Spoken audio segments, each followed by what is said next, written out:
Hello friends, यह tally prime का lecture number 5 है और इस वीडियो के पिछले वीडियो में हमने गोल्डन रूल्स ऑफ अकाउंटिंग क्या है इसके बारे में कंप्लीट किया था। और आज की इस वीडियो में हम एक्सरसाइज 1 को कंप्लीट करेंगे जो हमारी गोल्डन रूल्स ऑफ अकाउंटिंग से रिलेटेड है। अगर आप लोगों ने इसके पीछे का वीडियो देखा होगा तो आप लोगों को यहाँ पर जो एक्सरसाइज 1 है जो हम यहाँ पर सॉल्व करने वाले हैं आप लोगों को तभी ये समझ में आएगी, क्योंकि जो गोल्डन रूल्स के नियम होते हैं टैली में जब हम कोई भी एंट्री करते हैं तो यही 6 नियम जो दिए गए हैं गोल्डन रूल्स के, यही 6 नियम अप्लाई होते हैं। और इन नियमों को हमने पिछले वीडियो में बिल्कुल एग्जाम्पल के साथ कंप्लीट किया था।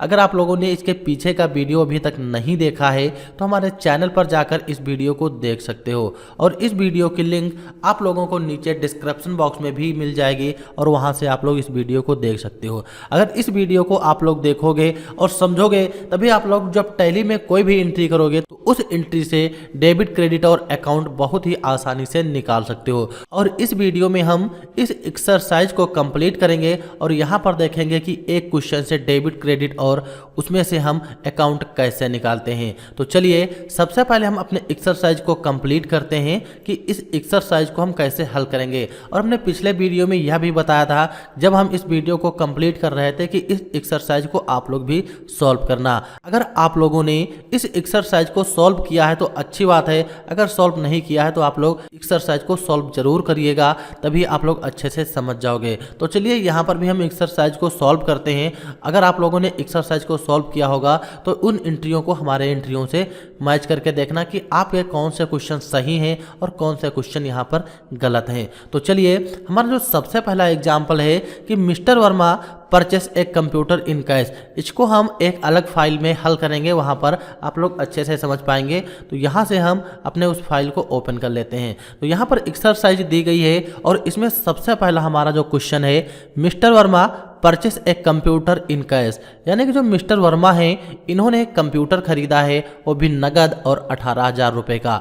हमने पिछले वीडियो में बताया था कि जो मिस्टर वर्मा एक बिजनेस के ऑनर हैं और जो बिजनेस का ऑनर होता है उसको हम अपने एंट्री में शामिल नहीं करते। आप लोग इतना समझिए कि यहाँ पर जो मिस्टर वर्मा हैं हम स्वयं हैं, तब आप लोगों को एंट्री बहुत ही अच्छे से समझ में आएगी। आप लोग जब टैली में कोई भी एंट्री करिए तो वहाँ पर अपने आप को देख करके एंट्री करिए, जो भी वो काम हो रहा है समझो वो काम हमारे द्वारा किया जा रहा है। तो यहाँ पर जो मिस्टर वर्मा है, मिस्टर वर्मा ने एक कंप्यूटर खरीदा है और नगद खरीदा है 18,000 रुपये की। अब इस क्वेश्चन से हमें अकाउंट निकालना है, फिर इसमें हम डेबिट और क्रेडिट निकालते हैं। तो इस क्वेश्चन से जो हमारे अकाउंट आएंगे, एक अकाउंट होगा हमारा कंप्यूटर और एक अकाउंट होगा हमारा कैश, क्योंकि मिस्टर वर्मा से लेना देना नहीं। और यहाँ पर जो हमारा बिजनेस है, हमारे बिजनेस में कंप्यूटर आया है और हमारे बिजनेस से कंप्यूटर गया है, यानी कि तो एक अकाउंट कंप्यूटर होगा और एक अकाउंट हमारा यहाँ पर कैश होगा। तो इसको हम अगर हल करेंगे तो कैसे हल करना चलिए देखते हैं। तो यहाँ पर जो अकाउंट निकले हैं,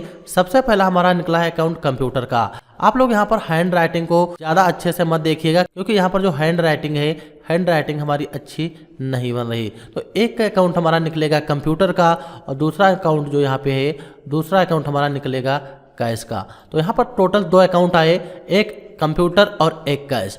अब इसमें हमें यह पता करना है कि यहाँ पर जो कंप्यूटर है और कैश है ये हमारे क्या हैं। तो जो कंप्यूटर है, कंप्यूटर भी हमारा संपत्ति है और जो यहाँ पर कैश दिया गया है, कैश भी हमारा संपत्ति है। तो यहाँ पर ये दोनों हमारे संपत्ति हैं। और जो रियल अकाउंट का नियम है, रियल अकाउंट का नियम यह कहता है कि वह खाते जो किसी वस्तु या संपत्ति से बनाए जाते हैं उनको हम रियल अकाउंट में रखते हैं। और golden rules of accounting real account का नियम वहाँ पर ये है कि जो बिजनेस में आती हैं उनको हमें डेबिट करना होता है और जो हमारे बिजनेस से जाती हैं उनको हमें क्रेडिट करना होता है। तो यहाँ पर क्या होगा, यहाँ पर जो हमारा कंप्यूटर है, कंप्यूटर हमारे बिजनेस में आया है, कंप्यूटर हमारे बिजनेस में आया है और जो कैश है, कैश हमारे बिजनेस से गया है। तो इस तरीके से जो कंप्यूटर होगा, कंप्यूटर आने वाला है और ये रियल अकाउंट है तो इसको हम डेबिट में रखेंगे। और जो कैश है, कैश भी रियल अकाउंट है और ये हमारे बिजनेस से जाने वाला है, यानी कि जा रहा है, तो इसको हमें क्रेडिट में रखना है।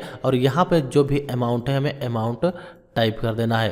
तो यहाँ पे हम 18,000 रुपये अमाउंट टाइप करेंगे और इस तरीके से हमें अपने कॉपी पे एंट्री करनी होती हैं। तो यहाँ पर जो हैंड राइटिंग है, हैंड राइटिंग बिल्कुल सही नहीं बन रही, क्योंकि अभी हमारी हैंड राइटिंग इस पर सही नहीं बनती है। तो आप लोग इतना मैनेज कर लीजिएगा। यहाँ पर आप लोग समझ गए होंगे कि इस क्वेश्चन से हमारे दो अकाउंट निकले, एक अकाउंट निकला कंप्यूटर का और एक अकाउंट हमारा कैश का निकला है। अब जो कंप्यूटर और जो कैश है दोनों हमारे रियल अकाउंट के अंतर्गत आते हैं, और रियल अकाउंट का नियम यह कहता है कि जो चीज़ें बिजनेस में आती हैं उनको हम डेबिट करते हैं। तो कंप्यूटर हमारे बिजनेस में आ रहा है, इसको हमें डेबिट करना, और जो कैश है, कैश भी हमारा रियल अकाउंट है और ये भी एक संपत्ति है, ये हमारे बिजनेस से जा रहा है तो इसको हम क्रेडिट करेंगे। तो यहाँ पर आप लोग इतना समझ गए होंगे कि एक बिजनेस से हम डेबिट, क्रेडिट और अकाउंट कैसे निकालते हैं, और यहाँ पर हमने पहले क्वेश्चन को भी सॉल्व कर लिया। फिर जो दूसरा क्वेश्चन है mister Verma purchase an office table 3500 and office chair 4000 in cash. यानी जो मिस्टर वर्मा है, यानी कि हमने अपने बिजनेस के लिए ऑफिस टेबल खरीदा है जो है 35,000 रुपये का, और ऑफिस चेयर भी खरीदी है जो है 4000 रुपये की, वो भी कैश यानी कि नगद खरीदा। तो यहाँ पर क्या हो रहा है, यहाँ पर हमारे बिजनेस में ऑफिस टेबल जो है, ऑफिस टेबल भी आ रही है और हमारे बिजनेस में ऑफिस चेयर भी आ रही है, और दोनों चीज़ों को हमने खरीदा है, वो भी नगद खरीदा है। अब इसमें से हमें अकाउंट निकालना है। तो सबसे पहला अकाउंट हमारा एक आएगा ऑफिस टेबल का, और एक आएगा ऑफिस चेयर का, और एक आएगा कैश का। तो यहाँ पर टोटल कितने हुए, टोटल 3 अकाउंट निकल के आए। अब आप लोग एक चीज़ याद रखना, जो हमारा एक क्वेश्चन होता है, जो एंट्री होती है, उस एंट्री से 1, 2, 3 यानी कि 2 से भी अधिक अकाउंट आ सकते हैं और 3 से भी अधिक अकाउंट आ सकते हैं। तो यहाँ पर हमारे इस क्वेश्चन में टोटल 3 अकाउंट हैं। अब हमें यहाँ पे लिखना है। तो सबसे पहला जो हमारा अकाउंट ऑफिस टेबल है, और दूसरा है ऑफिस चेयर, और तीसरा है कैश, क्योंकि ऑफिस टेबल, ऑफिस चेयर हमारे बिजनेस में आने वाले हैं, और जो कैश है, कैश हमारे बिजनेस से जा रहा है। तो यहाँ पर हम अकाउंट लिख लेते हैं।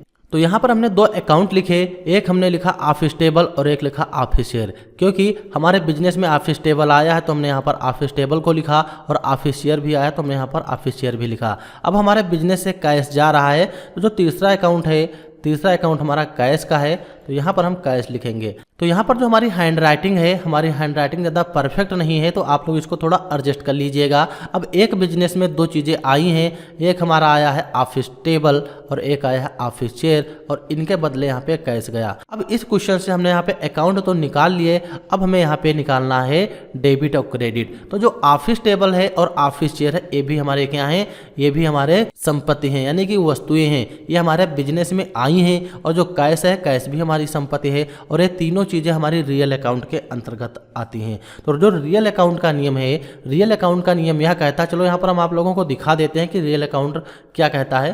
तो यहाँ पर हम आएंगे, यहाँ पर रियल अकाउंट जो है, रियल अकाउंट कहता है कि बिजनेस में जो भी चीज़ें आती हैं उनको हमें डेबिट में रखना होता है, और हमारे बिजनेस से जो भी चीज़ें जाती हैं उन्हें हमें क्रेडिट में रखा जाता है। तो जो ऑफिस टेबल और ऑफिस चेयर है, ये दोनों चीज़ें हमारे बिजनेस में आई और हमारे बिजनेस से कैश गया है, और यहाँ पर इसकी परिभाषा भी लिखी है रियल अकाउंट की। तो वह खाते जो किसी वस्तु या संपत्ति आदि से संबंधित होते हैं वह रियल अकाउंट के अंतर्गत आते हैं। तो ऑफिस टेबल, ऑफिस चेयर ये क्या है, ये वस्तुएं हैं, और जो कैश है, कैश क्या है, कैश हमारी संपत्ति है। तो तीनों चीज़ें क्या हुई, रियल अकाउंट के अंतर्गत आई। अब यहाँ पर रियल अकाउंट में यही चीज़ इस पर अप्लाई करनी है। तो आप लोग इतना तो समझ गए होंगे कि रियल अकाउंट का नियम क्या है। रियल अकाउंट का नियम यही कहता है कि बिजनेस में जो चीज़ें आती हैं तो उसको हमें डेबिट में रखना होता है।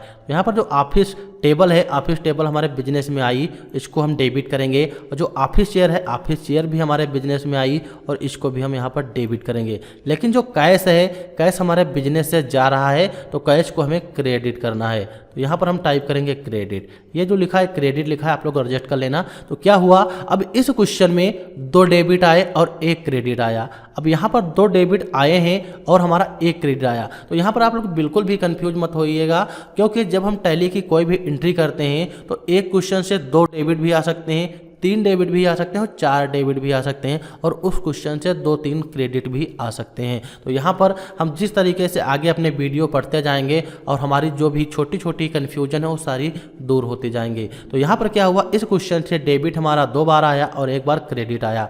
अब इसमें यहाँ पर समझने वाली बात है, तो जो ऑफिस टेबल है, ऑफिस टेबल हमारा कितने का है, ऑफिस टेबल हमारा है 3500 का। ऑफिस टेबल कितने का, ऑफिस टेबल 3500 का है। और यहाँ पर जो ऑफिस चेयर है, ऑफिस चेयर हमारी 4000 रुपये की है। तो यहाँ पे हमें 4000 रुपये टाइप कर लेने हैं। तो तो यहाँ पर हमने 4,000 रुपये टाइप कर लिए। क्या हुआ, ऑफिस टेबल 3500 और ऑफिस चेयर 4,000 रुपये की।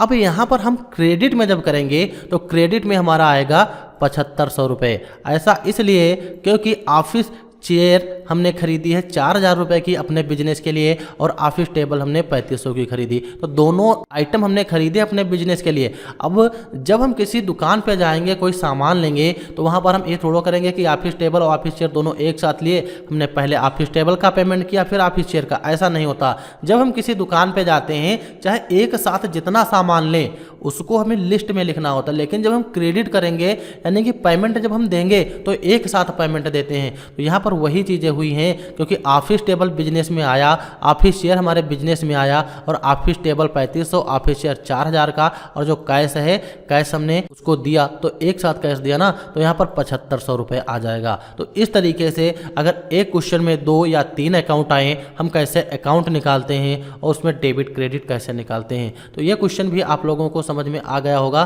कि ऑफिस टेबल और ऑफिस चेयर और कैश इस तरीके के अगर क्वेश्चन है तो उनको हमें कैसे हल करना होता है।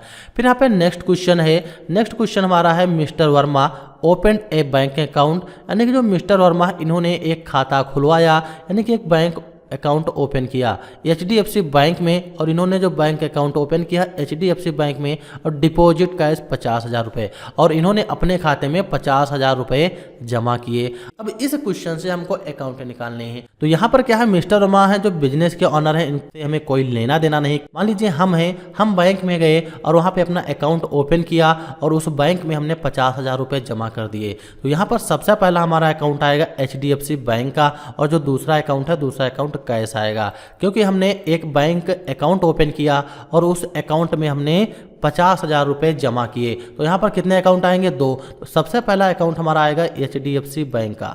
यहाँ पर हम लिखेंगे HDFC बैंक। तो सबसे पहला अकाउंट HDFC बैंक का है, आप लोग इसको एडजस्ट कर लेना। यहाँ पे हमने बैंक लिखा। फिर दूसरा अकाउंट हमारा कैश का आएगा और यहाँ पर हम लिखेंगे कैश। ये क्या है, कैश। तो आप लोग इतना समझ गए कि हमने एक क्वेश्चन से अकाउंट निकाले। सबसे पहला हमारा HDFC बैंक और दूसरा आएगा कैश का। अब यहाँ पर क्या है, जो HDFC बैंक है हमने एक अकाउंट ओपन किया है और उस अकाउंट में यानी कि उस बैंक में 50,000 रुपये जमा किए। तो पैसा किसको मिल रहा है, तो यहाँ पर जो पैसा मिल रहा है, पैसा मिल रहा है बैंक को। पैसा किसको मिल रहा है, पैसा बैंक को मिल रहा है। पैसा हमारा ही है, लेकिन हमने अकाउंट ओपन किया और हमारे बिजनेस से पैसा गया। मान लीजिए हमारा एक बिजनेस है या फिर हमारी एक शॉप है, उस शॉप में 50,000 रुपये रखे हुए हैं। हम वहाँ पे गए, हमने 50,000 रुपया लिया और बैंक में गए और वहाँ पे अपना अकाउंट ओपन किया और 50,000 रुपये जमा कर दिया। तो क्या हुआ, हमारे बिजनेस से 50,000 रुपये गए और पैसा किसको मिला, पैसा मिला बैंक को। तो यहाँ पर यही हुआ है कि HDFC एक बैंक है, हमने वहाँ पे अकाउंट ओपन किया और 50,000 रुपये उस बैंक में हमने जमा कर दिए और कैश के तौर पे यहाँ पे 50,000 रुपये हमें लिख देने हैं। ऐसा इसलिए क्योंकि मान लीजिए कैश भी हमारा है, बैंक में जो हमने पैसा जमा किया वो पैसा भी हमारा है, लेकिन बिजनेस तो पूछेगा ही पैसा हमने कहाँ ले गए। बिजनेस यही पूछेगा कि पैसा जो हमारा गया है कहाँ गया। तो हमारा पैसा HDFC बैंक को गया और हमारे पास से कैश गया। तो इस तरीके से अगर बैंक की कोई भी एंट्री होती है, मान लीजिए हमने बैंक में भी यहाँ पे पैसा जमा किया तो पैसा बैंक को प्राप्त हो रहा है और हमारे पास से कैश जा रहा है। लेकिन अभी यही चीज अगर हम अपने बैंक से पैसा निकाल लेते तो क्या होता, जो पैसा हम जमा किए थे वो पैसा हमारे पास आ जाएगा और बैंक देने वाली हो जाएगी। तो आप लोग यहाँ पर समझ गए होंगे। अब इसमें से हमें यह निकालना है कि जो HDFC बैंक है और कैश है, अब इसमें हमें डेबिट और क्रेडिट निकालना है। तो यहाँ पर जो HDFC बैंक है एक प्रकार की संस्था है, तो यहाँ पर पर्सनल अकाउंट जो है, पर्सनल अकाउंट का नियम लगेगा। पर्सनल अकाउंट कहता है कि वह खाते जो किसी व्यक्ति या संस्था के नाम से बनाए जाते हैं वो पर्सनल अकाउंट के अंतर्गत आते हैं। तो यहाँ पर HDFC जो बैंक है ये क्या है, ये हमारा पर्सनल अकाउंट है। और जो कैश है, कैश क्या है, कैश हमारा रियल अकाउंट है। अब पर्सनल अकाउंट का नियम यह कहता है, गोल्डन रूल्स यहाँ पे अप्लाई होगा। तो पर्सनल अकाउंट का नियम यह कहता है कि पाने वाले को डेबिट में रखा जाता है। आप लोग यहाँ पर नोट्स में देखिएगा, पर्सनल अकाउंट का नियम यह कहता है कि पाने वाले को डेबिट में रखा जाता है। तो यहाँ पर पर्सनल अकाउंट है, पाने वाले को डेबिट में और देने वाले को क्रेडिट में रखा जाता है। तो HDFC बैंक क्या है, HDFC बैंक 50,000 रुपये प्राप्त कर रही है यानी कि रिसीव कर रही है, तो इसको हमें डेबिट में रखना। और कैश तो रियल अकाउंट है ही, कैश क्या है हमारे बिजनेस से जा रहा है तो उसको हमें क्रेडिट में रखना है। तो आप लोग यहाँ पर समझ गए होंगे पर्सनल अकाउंट का नियम यही कहता है कि पाने वाले को डेबिट में रखा जाता है। तो यहाँ पर HDFC बैंक क्या हुई, HDFC बैंक 50,000 रुपये प्राप्त कर रही, इसको डेबिट में, और कैश है, कैश को हमें क्रेडिट में रखना है क्योंकि हमारे बिजनेस से कैश जा रहा है। तो आप लोग ये एंट्री भी समझ गए होंगे कि इस एंट्री को हम कैसे हल करते हैं। फिर हमारा नेक्स्ट क्वेश्चन है mister Verma purchase stationery item in cash और 2000, यानी कि जो मिस्टर वर्मा है यानी कि हमने अपने बिजनेस के लिए स्टेशनरी आइटम खरीदा, वो भी 2000 यानी कि 2000 रुपये का। अब इस क्वेश्चन में क्या होगा, इस क्वेश्चन से हमें अकाउंट निकालने हैं। तो यहाँ पर जो हमारा सबसे पहला अकाउंट आएगा स्टेशनरी आइटम, ऐसा इसलिए कि जो हम हैं यानी कि जो मिस्टर वर्मा हैं इन्होंने अपने बिजनेस के लिए परचेस किया है यानी कि खरीदा स्टेशनरी आइटम, तो इनके बिजनेस में स्टेशनरी आइटम आया और किसके बदले, और इन्होंने नगद खरीदा है कितने का, 2000 रुपये का कैश। तो यहाँ पर दो अकाउंट आएंगे, एक अकाउंट स्टेशनरी आइटम का आएगा और एक अकाउंट हमारा कैश का आएगा। इतना तो आप लोग समझ गए होंगे। तो यहाँ पर हम अकाउंट निकाल लेते हैं, फिर इसमें निकालते हैं डेबिट और क्रेडिट। तो सबसे पहले यहाँ पे हम लिखेंगे स्टेशनरी आइटम। यहाँ पर हमने स्टेशनरी आइटम लिखा और जो हमारा सेकंड अकाउंट है, सेकंड अकाउंट हमारा कैश का है और यहाँ पर हम लिखेंगे कैश। अब हमारी जो स्टेशनरी आइटम है कितने की है, स्टेशनरी आइटम हमारी 2000 रुपये की है, तो यहाँ पर हम लिखेंगे 2000। और यहाँ पे कैश क्या है, कैश हमारे बिजनेस से कितना गया 2000, तो यहाँ पर हम लिखेंगे कैश। तो आप लोग इतना तो समझ गए होंगे। अब इस क्वेश्चन से हमें क्या करना है, अब यहाँ पर हमें अकाउंट निकालने हैं। तो जो स्टेशनरी आइटम है, स्टेशनरी आइटम हमारा एक्सपेंसेज है यानी कि खर्चा। अब स्टेशनरी आइटम होते क्या हैं, जैसे कि मान लीजिए हमने एक बिजनेस चालू किया और उस बिजनेस में हमने एक रजिस्टर लाया, पेन लाए, यानी कि स्टेशनरी से सामान जो भी होता है वो लाते हैं। अब यहाँ पर ये तो है नहीं कि आज हमारा बिजनेस स्टार्ट हुआ, हमारे पास एक पेन की जरूरत है तो हम गए 5 रुपए की एक पेन ले आए, एक रजिस्टर की आवश्यकता है एक रजिस्टर ले, ऐसा नहीं होता। जब कोई भी बिजनेस स्टार्ट होता है तो उस बिजनेस में 1000, 2000 या 3000 का स्टेशनरी आइटम जो होता है एक साथ खरीद लिया जाता है और वो स्टेशनरी आइटम 1 मंथ या 2 मंथ तक चलता है। तो एक चीज़ याद रखना, जो भी आइटम 1 या 2 मंथ तक चले उनको हम एक्सपेंसेज में रखते हैं यानी कि खर्चे में रखते हैं, और जो लॉन्ग टाइम तक आइटम होते हैं उनको हम फिक्स्ड एसेट यानी कि संपत्ति में रखते हैं। ऐसा इसलिए होता है, मान लीजिए जो हमारा बिजनेस है और उस बिजनेस में ज़्यादा एक्सपेंसेज होगा यानी कि ज़्यादा खर्चा होगा, तो वहाँ पर हमारा बिजनेस जो होगा, हमारे बिजनेस को नुकसान होगा यानी कि हमारे बिजनेस से जो होगा हमारे बिजनेस में हानि होगी। तो यहाँ पर आप लोग समझ गए होंगे कि स्टेशनरी आइटम जो है इसको हमें एक्सपेंसेज में रखना होता है। जैसे स्टेशनरी आइटम हो गए, मोबाइल फ़ोन का बिल हो गया, ऑफिस रेंट हो गया या सैलरी हो गई, या फिर जो फिर एम्प्लॉय वहाँ पे काम करते हैं उनको हमने जो भी पैसा दिया, ट्रेवलिंग का पैसा हो गया। तो इस तरीके के जो भी आइटम है ये हमारे खर्चे होते हैं, एक्सपेंसेज होते हैं। तो इसीलिए स्टेशनरी आइटम भी एक प्रकार का खर्चा है। और हमने गोल्डन रूल्स में पढ़ा था कि जो हमारे खर्चे या नुकसान होते हैं उनको हम डेबिट में करते हैं, क्योंकि ये हमारा नॉमिनल अकाउंट कहता है। चलिए यहाँ पर हम अपने अकाउंट को भी दिखा देते हैं। यहाँ पर नॉमिनल अकाउंट है, नॉमिनल अकाउंट में खर्च और नुकसान को डेबिट में रखा जाता है, आय और लाभ को क्रेडिट में रखा जाता है। यहाँ पर बताया भी गया है नॉमिनल अकाउंट जो है कहता है वह खाते जो लाभ हानि आय व्यय और क्रय विक्रय से संबंधित होते हैं उनको हम नॉमिनल अकाउंट कहते हैं, जैसे interest, discount, wages, purchase, sales. तो ये आप लोग समझ गए होंगे। स्टेशनरी आइटम जो है, स्टेशनरी आइटम हमारा एक प्रकार का एक्सपेंसेज है यानी कि खर्चा, और स्टेशनरी आइटम को हम डेबिट में रखेंगे। आप लोग एक चीज़ याद रखना, जो स्टेशनरी आइटम होती है यानी कि जो भी खर्चे होते हैं वो हमेशा डेबिट में ही रहते हैं। तो यहाँ पर स्टेशनरी आइटम को हमें डेबिट में रखना। स्टेशनरी आइटम हो जाएगा हमारा डेबिट, और जो कैश दिया है कैश हमारा क्रेडिट हो जाएगा, क्योंकि कैश रियल अकाउंट है और रियल अकाउंट का नियम यही कहता है कि हमारे बिजनेस से जो भी चीज़ें जाती हैं उनको हम क्रेडिट में करते हैं, और हमारे बिजनेस में जो भी चीज़ें आती हैं रियल अकाउंट का नियम यही कहता है उनको हम डेबिट में रखते हैं, और वो नियम पे अनुसार है कि वो खर्च है या हमारी संपत्ति होती है। तो स्टेशनरी क्या है, स्टेशनरी एक्सपेंसेस यानी कि खर्च है, इसको हमें डेबिट में रखना, और कैश रियल अकाउंट है इसको हमें क्रेडिट में करना है। तो ये एंट्री भी आप लोग समझ गए होंगे। इसी तरीके से टैली में एंट्री आती हैं उनको हमें हल करना होता है। तो इस तरीके से डेबिट, क्रेडिट और हम अकाउंट निकालते हैं। तो ये आप लोग समझ गए होंगे।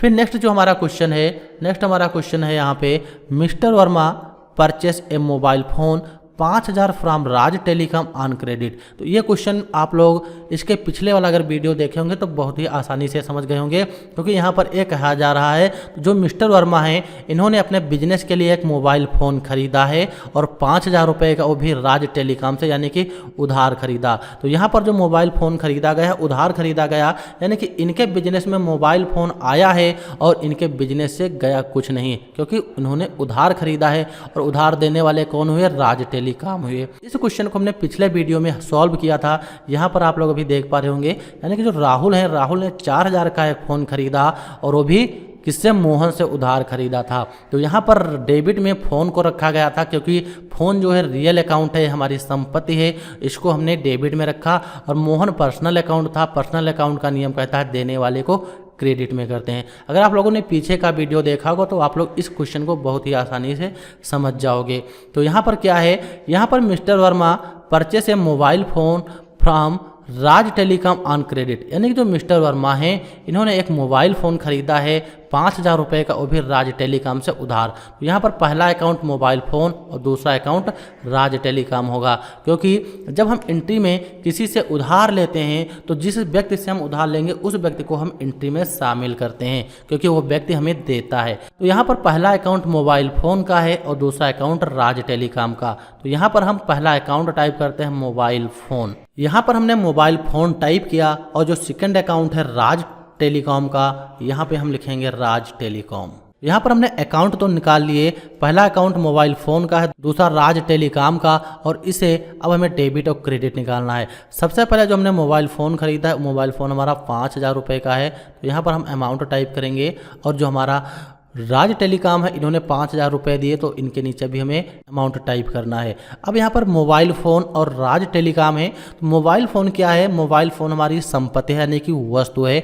ये हमारा क्या हुआ? इसको हमें रियल अकाउंट के अंतर्गत रखना है, क्योंकि रियल अकाउंट का नियम यही कहता है वह अकाउंट जो किसी वस्तु या संपत्ति से रिलेटेड होते हैं उनको हम रियल अकाउंट के अंतर्गत रखते हैं। और रियल अकाउंट का नियम ये कहता है कि हमारे बिजनेस में जो भी चीज़ें आती हैं उनको हमें डेबिट करना होता है। तो मोबाइल फ़ोन क्या है? हमारे बिजनेस में आ रहा है। अब यहाँ पे राज टेलीकॉम जो है एक व्यक्ति हैं, राज टेलीकॉम एक व्यक्ति हैं, और इसमें पर्सनल अकाउंट का नियम लगेगा, क्योंकि पर्सनल अकाउंट का नियम यह कहता है जो किसी व्यक्ति या संस्था से रिलेटेड अकाउंट खोले जाते हैं उनको हम पर्सनल अकाउंट के अंतर्गत रखते हैं। और पर्सनल अकाउंट का नियम यह कहता है कि पाने वाले को हम डेबिट करते हैं और देने वाले को हमें क्रेडिट करना होता है। तो यहाँ पे राज टेलीकॉम क्या है? राज टेलीकॉम दे रहे हैं यहाँ पे एक मोबाइल फ़ोन, वो भी उधार। तो यहाँ पर क्रेडिट में राज टेलीकॉम आएंगे। ये एंट्री भी हमारी सॉल्व हो गई। फिर हमारी नेक्स्ट एंट्री है मिस्टर वर्मा विड्रा 10,000 रुपये फ्रॉम HDFC बैंक, यानी कि जो मिस्टर वर्मा हैं इन्होंने अपने बिजनेस के लिए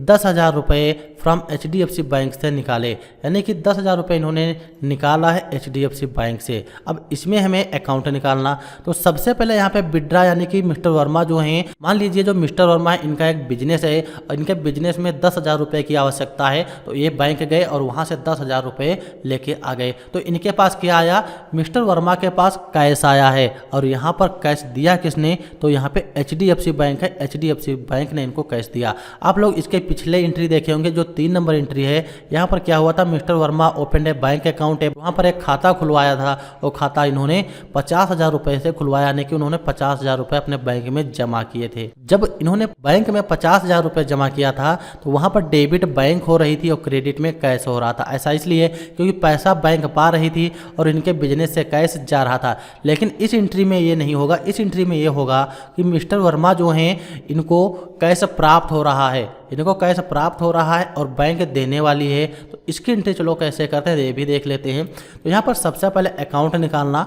सबसे पहले मिस्टर वर्मा के पास क्या आ रहा है? मिस्टर वर्मा के पास 10,000 रुपये आ रहे हैं, यानी कि मिस्टर वर्मा के पास कैश आ रहा है। तो यहाँ पर हमें कैश टाइप करना है, यहाँ पर हम टाइप करेंगे कैश। कैश मिस्टर वर्मा के पास कितना आ रहा है? 10,000 रुपये कैश आ रहा है। और दे कौन रहा है? दे रही है HDFC बैंक। तो दूसरा अकाउंट हमारा क्या होगा? दूसरा अकाउंट हमारा होगा HDFC बैंक। तो यहाँ पर हम HDFC बैंक लिखेंगे और अमाउंट कितना है? अमाउंट भी हमारा 10,000 रुपये है। तो ये एंट्री भी आप लोग समझ गए होंगे, यानी कि जो मिस्टर वर्मा हैं इन्होंने बैंक से 10,000 रुपये निकाले, यानी कि विड्रा किए। और यहाँ पे जो बैंक होगी यानी कि HDFC बैंक देने वाली है और मिस्टर वर्मा पाने वाले हैं। अब यहाँ पर कैश क्या है?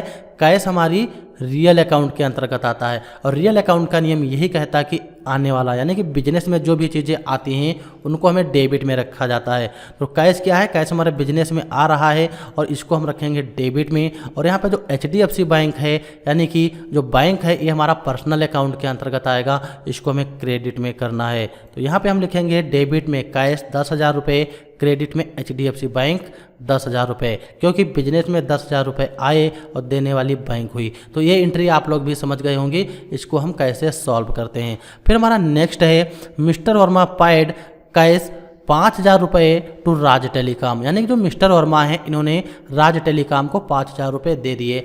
इसके पहले हमने एक जब मोबाइल फ़ोन खरीदा था, यहाँ पर जो 5 नंबर एंट्री है इसमें ये कहा गया था कि मिस्टर वर्मा परचेस ए मोबाइल फ़ोन 5,000 रुपये फ्रॉम राज टेलीकॉम, यानी कि जो मिस्टर वर्मा थे इन्होंने एक मोबाइल फ़ोन खरीदा था 5,000 रुपये का राज टेलीकॉम से। तो वहाँ पर जो मिस्टर वर्मा थे इन्होंने अपने बिजनेस के लिए 5,000 का मोबाइल फ़ोन खरीदा था, वो भी उधार। तो वहाँ पर तो पैसा दिया नहीं था, लेकिन यहाँ पर जो 7 नंबर की एंट्री है यहाँ पर क्या हो रहा है, यहाँ पर ये हो रहा है कि जो मिस्टर वर्मा हैं इन्होंने जो मोबाइल फ़ोन 5,000 रुपये का उधार खरीदा था, यानी कि मिस्टर वर्मा कैसे दे रहे हैं राज टेलीकॉम को। तो यहाँ पर हमें अकाउंट निकालना है। यहाँ पर हमारा सबसे पहला अकाउंट आएगा राज टेलीकॉम का और दूसरा अकाउंट कैश का आएगा। अब यहाँ पर कैश जो है कैश राज टेलीकॉम को प्राप्त हो रहा है, ऐसा इसलिए क्योंकि मिस्टर वर्मा इनको पेड कर रहे हैं, दे रहे हैं जो मोबाइल फ़ोन यहाँ पर उधार खरीदा था। अब ये तो है नहीं कि मान लीजिए हम किसी दुकान पे गए, वहाँ से मोबाइल फ़ोन ले आए उधार, अब हमें उसे पेमेंट करना ही नहीं, ऐसा नहीं होता। जब हम किसी दुकान से कोई भी आइटम उधार लाते हैं तो उसको हमें 1 या 2 मंथ में पेमेंट करना होता है। तो यहाँ पर यही है, मिस्टर वर्मा ने जो मोबाइल फ़ोन उधार लिया था उसका इन्होंने यहाँ पर पेमेंट कर दिया। चलिए इसके भी एंट्री यहाँ पर हम कर लेते हैं। तो इसमें अकाउंट निकालना, सबसे पहला अकाउंट हमारा कैश का आएगा, क्योंकि मिस्टर वर्मा के पास से कैश जा रहा है कितना, 5,000 रुपये। तो यहाँ पर हम 5,000 रुपये टाइप करेंगे। आप लोग इतना तो समझ गए होंगे। फिर नेक्स्ट है राज टेलीकॉम। अब राज टेलीकॉम क्या है, तो राज टेलीकॉम वही हैं जिन्होंने मोबाइल फ़ोन इनको उधार दिया था। आप लोग यहाँ पर समझ जाइएगा कि ये टेलीकॉम लिखा हुआ है। टेलीकॉम अब इनको 5,000 रुपये पैसा मिल रहा है, ऐसा इसलिए जो यहाँ पे उधार दिए थे। अब इसमें हमको डेबिट और क्रेडिट निकालने हैं। तो डेबिट और क्रेडिट कैसे निकालेंगे, कैश क्या है, कैश रियल अकाउंट है और रियल अकाउंट का मतलब ये है हमारे बिजनेस में जो भी चीज़ें आती हैं उनको डेबिट में और जो चीज़ें जाती हैं उनको क्रेडिट में। तो कैश क्या है, कैश क्रेडिट होगा, ऐसा इसलिए क्योंकि जो कैश है कैश हमारे बिजनेस से जा रहा है। हम किसको दे रहे हैं, राज टेलीकॉम को, यानी कि हमारे बिजनेस से पैसा जा रहा है और राज टेलीकॉम को प्राप्त हो रहा है। तो कैश में हमको रखना है क्रेडिट। अब क्रेडिट हमने इसलिए रखा क्योंकि राज टेलीकॉम को पैसा प्राप्त हुआ, हमारे बिजनेस से पैसा गया। तो यहाँ पे कैश को क्रेडिट में रखना। और राज टेलीकॉम पर्सनल अकाउंट के अंतर्गत आते हैं। पर्सनल अकाउंट का नियम यह कहता है कि पाने वाले को डेबिट में रखा जाता है। तो यहाँ पर हम टाइप करेंगे डेबिट और राज टेलीकॉम पाने वाले हो गए। तो ये एंट्री भी आप लोगों को समझ में आ गई होगी कि 7 नंबर एंट्री किस तरीके से सॉल्व करते हैं। फिर हमारी जो नेक्स्ट एंट्री है, यही है कि मिस्टर वर्मा रिसीव ए बिल, यानी कि जो मिस्टर वर्मा है इनको एक बिल प्राप्त हुआ 4500 रुपये का, वो फ्रॉम सुकून ऑफसेट। और किसके माध्यम से, सुकून ऑफसेट के द्वारा मिस्टर वर्मा को एक बिल 4500 रुपये का प्राप्त हुआ। और किस लिए, प्रिंटिंग ऑफिस स्टेशनरी, यानी कि जो मिस्टर वर्मा हैं इनका जो ऑफिस था, अब इन्होंने प्रिंटिंग ऑफिस स्टेशनरी खरीदी। अब ये स्टेशनरी अलग है और यहाँ पर ये जो स्टेशनरी है ये हमारी प्रिंटिंग ऑफिस स्टेशनरी है।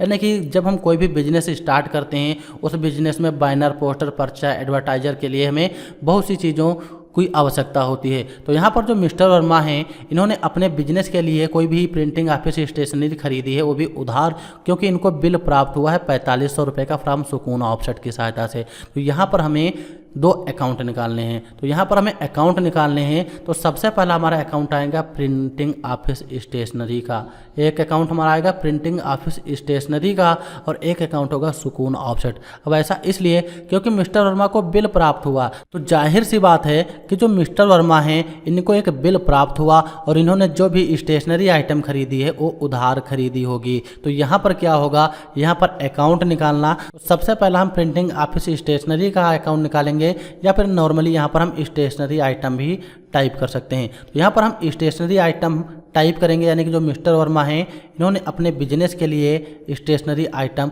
खरीदी है वो भी उधार। तो यहाँ पर हमने स्टेशनरी आइटम टाइप किया कितने का, 4500 रुपये का। ये आप लोग समझ गए होंगे। फिर नेक्स्ट है सुकून ऑफसेट। जो दूसरा अकाउंट आएगा, दूसरा अकाउंट हमारा सुकून ऑफसेट का आएगा। सुकून ऑफसेट का अकाउंट इसलिए आया क्योंकि यहाँ पर जो सुकून ऑफसेट हैं इन्होंने उधार सामान दिया है किसको, मिस्टर वर्मा को। कितने का दिया है, 4500 का। तो यहाँ पे हम 4500 टाइप करेंगे।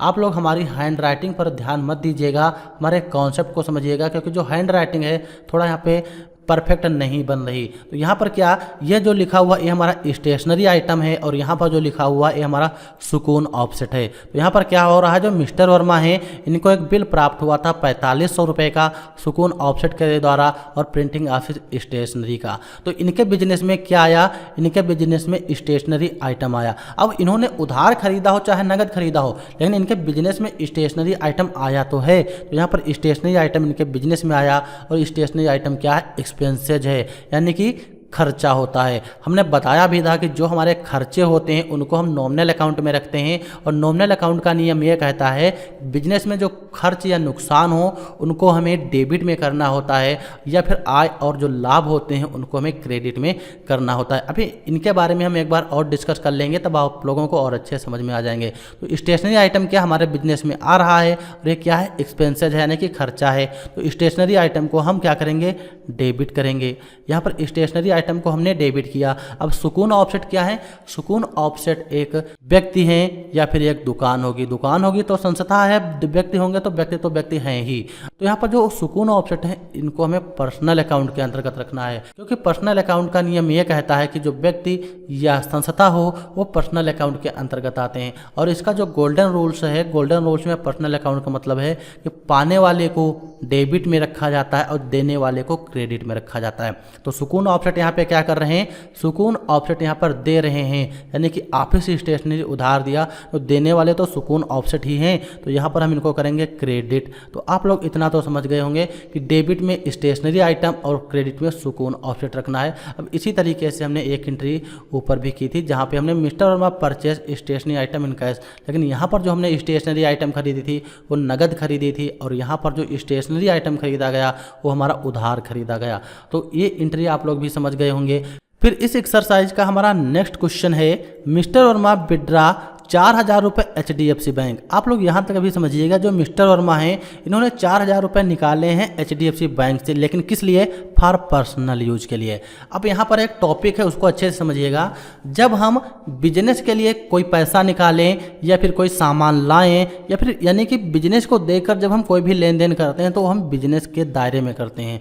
लेकिन अभी यहाँ पर जो मिस्टर वर्मा हैं, मिस्टर वर्मा ने अपने बिजनेस से अपने पर्सनल यूज के लिए 4000 रुपये निकाले। अब पर्सनल यूज का मतलब ये हो सकता है इनका जो भी काम हो, इनका मोबाइल रिचार्ज खत्म हो गया हो या फिर इन्होंने अपने घर के लिए निकाले। किस लिए निकाले, यानी कि पर्सनल यूज का मतलब ये है उन्होंने अपने पे 4000 रुपये निकाल लिए। अगर मान लीजिए हमने 10,000 से एक बिजनेस स्टार्ट किया और उस बिजनेस से 4000 रुपये हम निकाल लेंगे पर्सनल यूज के लिए, तो वहाँ पर कितना 6000 ही रुपये बचेगा। अगर वही चीज़ मान लीजिए हमने 10,000 का बिजनेस स्टार्ट किया और उस बिजनेस से हमने बिजनेस के लिए ही 4000 रुपये निकाले, तो वो बिजनेस के दायरे को देख के एंट्री की जाएगी।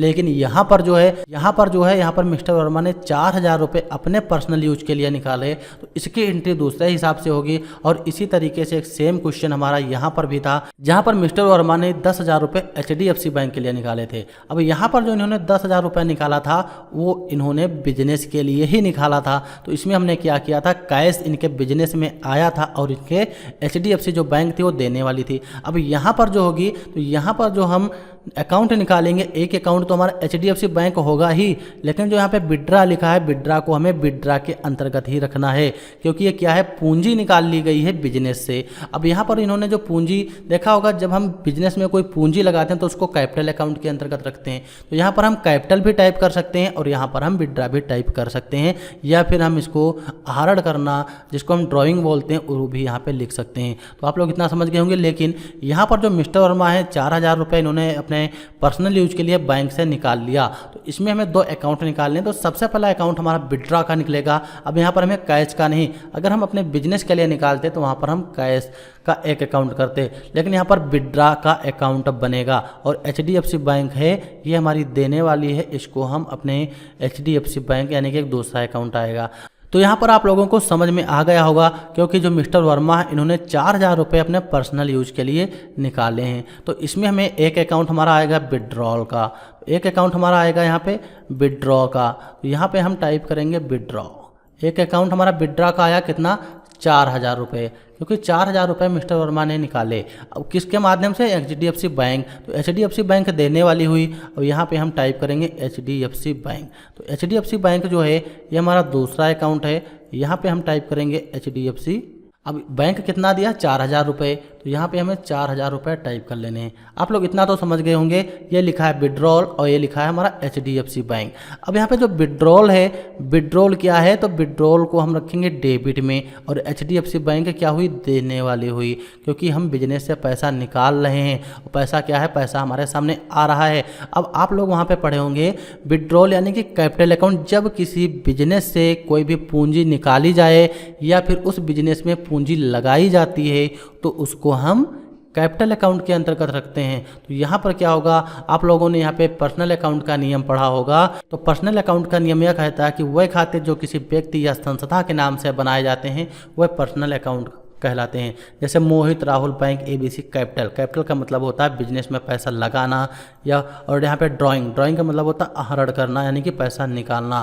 तो यहाँ पर क्या होगा, यहाँ पे पर्सनल यूज के लिए निकाला गया, तो पाने वाले और देने वाले। तो यहाँ पर जो विड्रॉ है, विड्रॉ पैसा पा रहा है, विड्रॉ क्या है, विड्रॉ पैसा पा रहा है। और यहाँ पे कहा गया है कि पाने वाले को हमें डेबिट में करना होता है, यानी कि पर्सनल अकाउंट में पाने वाले को डेबिट में। और HDFC बैंक जो है, बैंक हमारी संस्था है, तो ये क्या है, ये भी पर्सनल अकाउंट के अंतर्गत आएगी, ये देने वाली है। तो यहाँ पर हम एंट्री करेंगे कि जो विड्रॉ है, विड्रॉ को हमें डेबिट में करना, क्योंकि विड्रॉ क्या है, विड्रॉ को पैसा प्राप्त हो रहा है, यानी कि इन्होंने पैसा जो निकाला है पर्सनल यूज के लिए, यहाँ पे विड्रॉ को डेबिट में रखना है। और HDFC बैंक है, इसको क्रेडिट में रखना है, क्योंकि पैसा हमारी बैंक दे रही है, यानी कि बैंक के पास से पैसा जा रहा है, यानी कि देने वाली है। तो यहाँ पर हमने एक्सरसाइज 1 को कंप्लीट कर लिया, और इस एक्सरसाइज में टोटल हमने 9 क्वेश्चन को भी कंप्लीट किया। तो यहाँ पर आप लोग अच्छे से समझ गए होंगे, एक क्वेश्चन से हम अकाउंट कैसे निकालते हैं, और उस क्वेश्चन में हम डेबिट क्रेडिट कैसे करते हैं, और वहाँ पर हम गोल्डन रूल्स जो हैं, गोल्डन रूल्स को कैसे अप्लाई करते हैं, और यहाँ पर जो गोल्डन रूल्स दिए गए हैं इनका यूज क्या होता है। तो जो गोल्डन रूल्स हैं ये मोस्ट इंपॉर्टेंट हैं, आप लोग इनको जितना अच्छे से समझोगे उतना ही अच्छे से एक क्वेश्चन से डेबिट क्रेडिट और अकाउंट निकाल पाओगे। तो यहाँ पर जो व्हाट इज अकाउंट और गोल्डन रूल्स ऑफ अकाउंट है, ये हमारा मोस्ट इंपॉर्टेंट है। आप लोग इसके वीडियो एक बार और देख लीजिएगा, तब बहुत ही अच्छे से समझ जाओगे। तो इस वीडियो में हम यहीं तक रखते हैं, और अगले वीडियो में जानेंगे इंट्रोडक्शन टू बिजनेस ऑर्गेनाइजेशन, कि एक बिजनेस को चलाने के लिए हमें किन किन चीज़ों की ज़रूरत होती है। और उसके साथ साथ हम सर्विस ऑर्गेनाइजेशन, ट्रेडिंग ऑर्गेनाइजेशन और मैन्युफैक्चरिंग ऑर्गेनाइजेशन को भी कंप्लीट करेंगे। तो जो हम सबसे पहले एंट्री करेंगे यानी कि केस स्टडी 1, जो हम टैली में प्रैक्टिकल करेंगे, वो हमारी सर्विस ऑर्गेनाइजेशन होगी। मान लीजिए जब हम एक सर्विस का बिजनेस स्टार्ट करते हैं, जहाँ पे हम सर्विस प्रोवाइड करते हैं, तो उसके लिए हम किस तरीके से एंट्री करेंगे। फिर उसके बाद ट्रेडिंग ऑर्गेनाइजेशन, यहाँ जहाँ पे GST वगैरह अप्लाई होती हैं, उसकी भी एंट्री करेंगे। मैन्युफैक्चरिंग ऑर्गेनाइजेशन, इसके भी एंट्री करेंगे। यानी कि हम टोटल यहाँ पे इन सभी को बिल्कुल प्रैक्टिकल्स के सहित एंट्री करेंगे, और हम अगले वीडियो में इंट्रोडक्शन टू बिजनेस ऑर्गेनाइजेशन को भी कंप्लीट करेंगे। तो चलिए हम मिलते हैं अगले वीडियो में, और वीडियो देखने के लिए आप लोगों का बहुत बहुत धन्यवाद। Thanks for this watching video.